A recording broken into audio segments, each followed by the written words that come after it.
Get ready for the countdown. 10, 9, 8, 7, 6, 5, 4, 3, 2, 1, 0.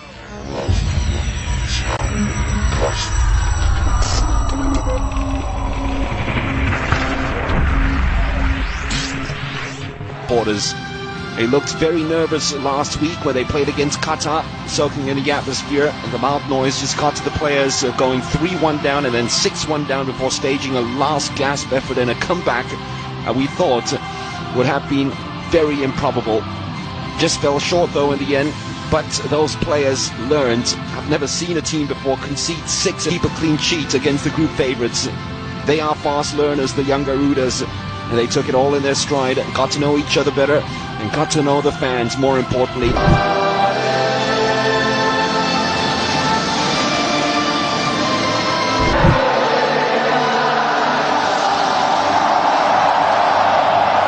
Nothing like being at Bung Stadium and listening to the Indonesian anthem being belted out by fans and spectators. Some of the best fans in the world. It's only an under-19 match, believe it or not, and yet it is fully packed.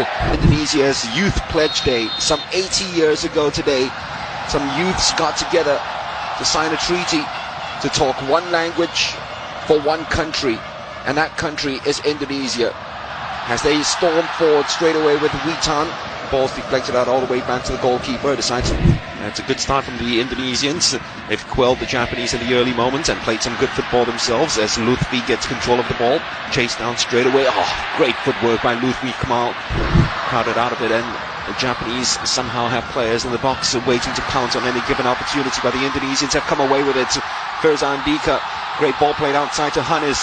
The break is on now. What can they do with it? Good balls needed, and that's not a bad pass played outside to Kadek. That's actually Sadil. Still Sadil. Another one of those players that has a lot of trickery in him. Witan. 3 goals in this competition already for Witan. Route to winning this tournament for the one and only time. Who knows? The omen might be there as Firza breaks clear. Great work by Firza. He's got some room now to maneuver. Firza inside the box to Witan, trying to look for the angle for the shot. It does come in from Firza. That's the Japanese somehow survived there as well, creating all sorts of havoc with this movement. And that's a very clever ball played inside. Is that the opening goal? No, the referee has blown because the linesman's flag had gone up. Hashioka thought he'd scored the opening goal. That was a very close call. That challenge came right in. It's kept alive. Sugawara, only one to hit inside the penalty box. Quick Japanese players. Koki Saito, Miyashiro, Kubo.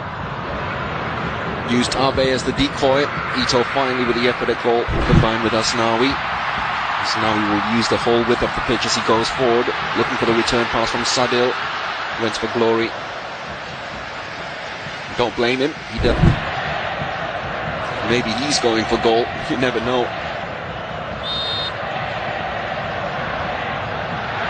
It is a floater into the box. And almost the connection at the far post that came in very, very late from Shahiran Abimanyu. Well, it lit up the crowd here at the GBK. Of Lionel Messi when he was at La Masia. So it shouldn't be a problem for Kubo. Kubo! Side netting.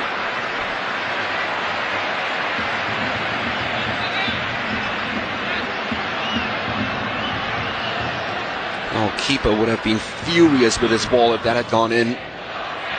So after taking some time to use the goalkeeper as a decoy from day one, the moment he got the ball, well won back by the Indonesians, being very combative here. A chance for the shot at goal. They decided for the pass instead. And they've rocked the side netting too, just like the Japanese a minute ago. This time it was Sadil Ramdhani. Came forward, always expecting it. Hannes never had the confidence, despite the fact the Japanese opened the room for him to take a shot at goal and test their goalkeeper. Instead he found Sadil. Another brilliant pass right through the defense, slightly over the bar. Back to Koki Saito. Ito. Space opening up for Higashi. Higashi! player. Japan 1-0 up. That came from nowhere. And it's been keeping in pattern with the kind of goals that Japan have scored throughout this tournament. Long range, spectacular. Another worldie, this time coming from their left fullback. Picked that one out. Goalkeeper couldn't do anything about it. They take advantage of it. Hannes has done superbly well just to hold the ball up, and that is a very clever touch as well from Shahiran. Witan now. Are the Indonesians going to stage a comeback against a run of play? Witan's given the all clear, and then decides to go short. Space might be opening up for the shot. The Japanese very, very cautious of their challenges, and it finally comes in from Lutfi. It is Saito, drills it low, escapes everyone. Hashioka. Riandi was well positioned, driven right back. Sadil Ramdhani. Still Sadil Ramdhani. Usually finishes much better than that. Abilities and passing abilities of the Japanese, they've made life very difficult for them. And if anything, they probably dominated the second half. This is Witan. Sadil on the outside. Uses him. Just Hannes inside the penalty box. Sadil takes on Higashi. Sadil in the box. Oh.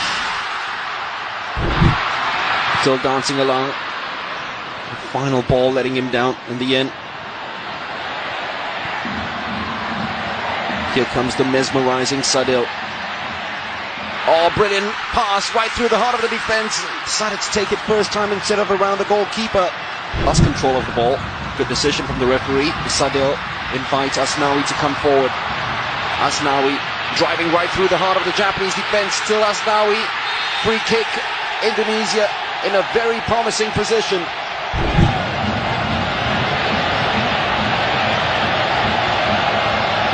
It will be Sadil Ramdhani. Oh, brilliant save by Tani.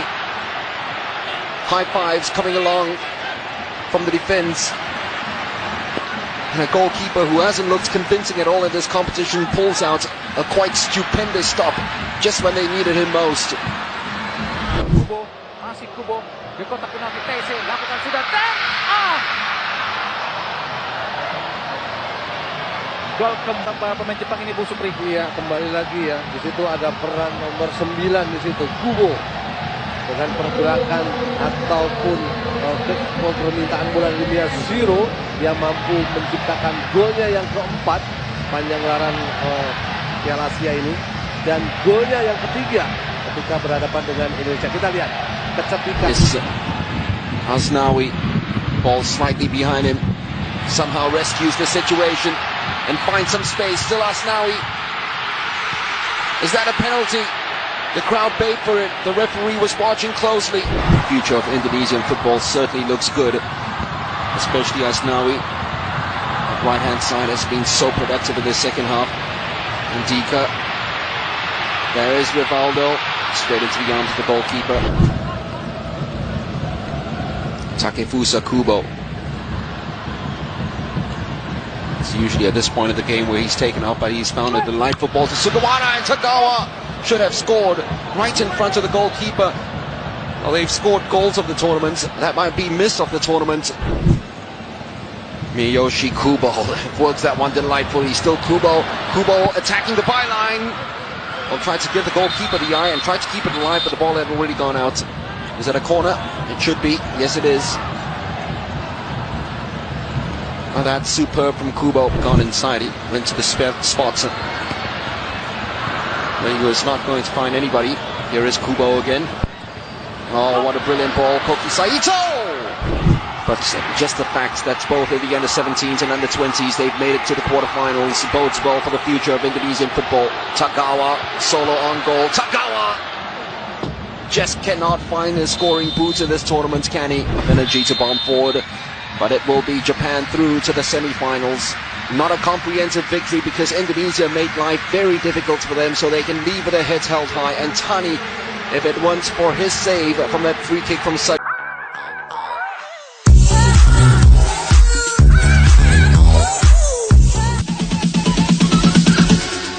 Bounce.